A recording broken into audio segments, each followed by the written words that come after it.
ছিল, আজকে 2024 সাল আছে। এই বিষয়টাকে আমাদের দেখতে হবে অনেক প্রশস্ত ক্যানভাসে। একটা দলকে নিষিদ্ধ করলে তাতেই যে সব ইয়ে হয়ে যাবে তা তো নয়। অতএব এখানে পুরো দেশবাসী, বিশেষ করে আমাদের নবীন প্রজন্ম, তাদের সাথে মুক্তিযুদ্ধের যে সংযুক্তি, এটাকে আরো গভীর করা দরকার আছে।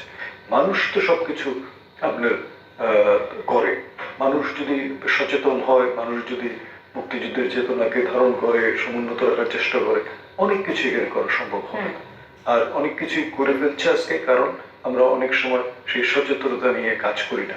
আমরা হয়তো মুখে বঙ্গবন্ধুর কথা বলি, মুখে মুক্তিযুদ্ধের কথা বলি, কিন্তু অন্তরে সেটা বিশ্বাস করি কিনা, কি সেইভাবে আমাদের আচার আচরণ, আমাদের কাজকর্মে সেটা প্রকাশ পায় কিনা, নাকি আমরা নিজেরা দুর্নীতি করে সম্পদ পাহাড় করছি, বিদেশে পাচার করছি, আর এদিকে মুক্তিযুদ্ধের কথা বলছি। মানুষ তো বিশ্বাস করবে না।